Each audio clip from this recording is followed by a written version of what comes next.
of owning a cafe and other heroic deeds by Beware the Tistero.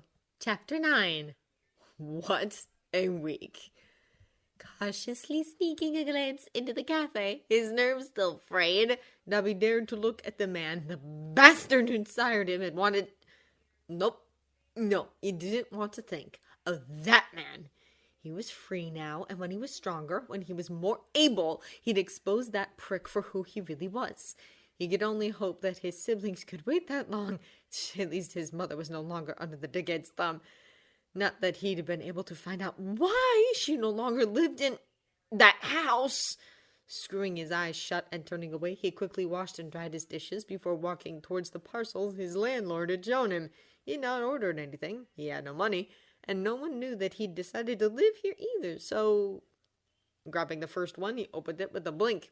There was a phone in it. Sure, it wasn't fancy or flashy, but it was new, it worked, and had been prepaid. That big-hearted soon-to-be bankrupt idiots. Rolling his eyes. No one had ever bought him anything before, not really. Toya then opened the other box, his brows lifting to his hairline. Clothes that he'd been absent-mindedly looking at on Aizawa's computer, all in the sizes he'd been browsing, too.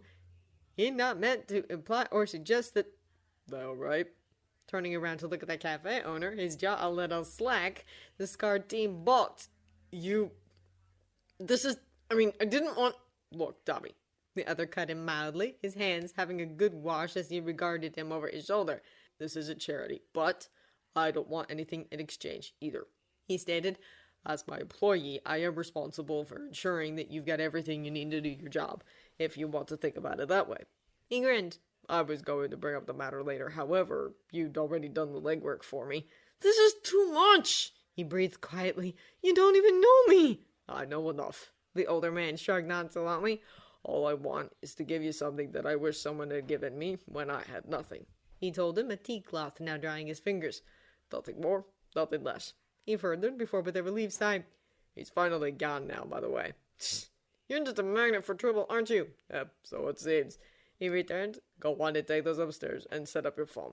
He ordered. The morning rush shouldn't be on us for another 5 minutes or so. He chuckled. Don't forget your cap and apron, okay? You got it, boss. The rest of the week marched on in placidly more predictable and logical patterns. The kids had squealed at their bento. Izuku, almost too overwhelmed to speak, had just grabbed onto his leg and sobbed. It had to hug Inko as well. If Dabi had taken photos of the whole thing, he'd have been too befuddled to notice, but from his snickering, he was certain he had the little shit. Customers came and went, and everything was good. Everything was great. Sure, Shinso-san was still going about her business. But he was slowly getting more information about the pimps and human trafficking rings of the area from her. They'd had to keep Itoshi until 2100 on Thursday. He'd fallen asleep in his arms as he'd sat with him in one of the booths and read to him. He'd fed what information he could glean from the police and tried to get the two pros who dragged her former John away involved too. So far, as doubtful as he'd been, Loud Cloud, Present Mike, and Midnight, he'd had to insist on closing her coat when a few of his salaryman customers had nosebleeds in his spineless cafe gone. They'd started coming around. The R-rated hero had even whipped one particular pimp publicly when he'd gone to grab her. Needless to say, she and her friends had gone up in his estimation since then. It had felt good to see small changes taking root so soon, and before he knew it, Sunday was upon him. Sir Night-Eye, of all people, had come back for the muffins with a polite bow, thanks, and a ridiculous sum of yen. For the inconvenience, if nothing else, Aizawa-san. My two sidekicks similarly offered their thanks and regards. Then after rolling out the AstroTurf, health and safety first, Dabi had helped him to set up a marquee. It was a nice day, but no one was going to get sunstroke on his watch, and he'd greeted the gaggle of children he'd amassed. However, there was also a new face in the crowd.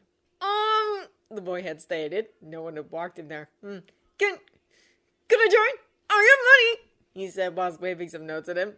Geez, good. His employee had quipped whilst taking the right amount and then giving the rest back and gesturing that he hide it. Don't get flesh and cash around here, alright?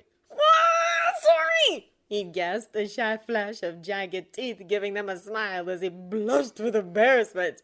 Don't worry about it, he told them with a grin. My name is Aizawa Shouta. He greeted. This is Dobby, and you're more than welcome to join us, he stated. However, I need you to read and agree to a few things first, alright? You have a guardian with you. Oh, my mom's at work, but you can call her. She said it was fine for me to come. The ebony-haired boy stumbled before his smile dimming. I don't read so good, though. I see, the cafe owner murmured. Well, in that case, oh, please let me join, the kid cut in. I'll work super hard and be good and... Hey, he chuckled whilst kneeling down to regard that almost tearful gaze. I was only going to say that I'll read it with you when we get your mom on the call, okay? You can also come here to study on weekdays, too, if you like, he stated, the child's demeanor instantly brightening. But first, what's your name? Oh, Kirishima Angel, sir! Sharing a look and a grin with Dobby, he brought the kid into the marquee and asked for his parents' number before introducing him to the other tats who were dutifully stretching as he'd shown them. Mashi! Hello, Kirishima-san, he said. This is Aizawa Shouta from the Noranico Cafe. He furthered, whilst of all people the dark-haired child could gravitate towards, it was Bakugo Katsuki, who was locked in his crosshairs, that jagged smile returning full force as he cooed over the blonde's spiky locks and serious face. From the gruff little smile that the crimson-eyed boy gave him back, clearly preening, he had a sneaking suspicion that he'd just found the missing piece to the relationship problems between Izuku and his former best friend. Watching as his employer ran through some simple movements with the patience of a saint, coupled with the firmness of someone who would not tolerate anyone not getting along or laughing at someone who stumbled without violence, without put-downs, without cruelty, had been... Yes, that's it. Don't forget to extend your leg for balance. Good. Careful to you. Here, let me tie your hair back so you can see. Inspiring! As he sat in the shade of the marquee, the sun wasn't exactly friendly with his damaged skin. A glass of lemonade nearly drank, and he'd had to go back inside to get their snacks and drinks soon. He carefully observed the man as he artfully tied the frog girl's long silky hair into a cute ponytail the other kids had marveled at. Okay, back to starting positions. Nah, Aizawa-san! When do we get to practice punching people? Whoa, that's such a manly attitude! You'll not be throwing punches until your balance is better, and we've run through blocking, the cafe owner had quipped, his eyes narrowing at the more annoying, enthusiastic, the older man liked to call them, pair at the front, who, despite wanting to advance quickly, were dutifully following the kata of the marquee. Oh man, what's the point of doing this then? The blonde huffed. There's an art to such things, Shouta reminded as he stood before the explosive youth. You want to be the best, don't you? Well, that's going to take time, effort, and practice, he added. Do you think All Might just woke up one day and punched all of his special moves the way he does? Probably.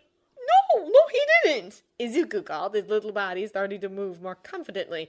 So confidently that he was helping Ochako to center her balance.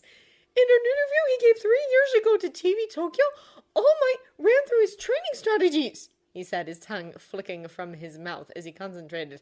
He gets up at 5 every morning and hits his specially made gym for 4 hours to improve his strength and technique. Well, when he's not out on patrol. He grinned, his smile not dimming even as Katsuki scowled at him. Kachan, I think if you work just as hard with a quirk like yours, you'll be just as strong. Maybe even stronger than him, since All Might didn't start training properly until he was older. Yahoo! I've told you that. Nah, All Might doesn't have Aizawa-sensei teaching him either, the little brunette agreed enthusiastically, as she'd clearly seen where the not conversation would have gone. I already feel much cooler, don't you? Watching as the cafe owner chuckled, he had them moving to their rest positions and stretching again. God, this was so different from the training he'd received. There were times when Endeavor had punched him so hard he'd been sick, passed out, or had broken bones. He remembered his teeth gritting that he'd been grateful at the time, because at least his father noticed him, at least his father saw potential in him, at least he'd been given opportunities. He similarly remembered Fuyumi, her eyes tearing, begging to try, begging to prove that she could be useful, that she could be a hero too. Endeavor had slammed the training room door closed, not looking at her once, and locked it. He'd ignored her as she'd cried against the barrier for a good 10 minutes. Okay, now watch carefully. How you plant your feet and center yourself can make all the difference in a fight if you're forced to defend yourself against a bigger, heavier opponent, alright?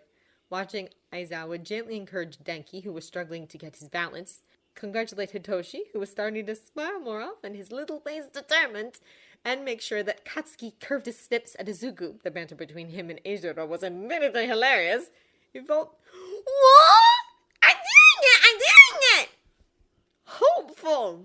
Maybe the crazy bastard's plan of helping this community wasn't so crazy after all. Hi, looking good, kiddos. Rolling his eyes, the relative calm and quiet of the morning now broken as the two clowns who kept showing up. Had they taken him seriously when he'd offered his employer up for their consideration? God, I hope not. They floated towards them on a cloud. And just like that, the carefully orchestrated lesson was disrupted. Oh, his landlord looked a little pissed off. Whoa! It's Landcloud and Person Mike! This could be fun.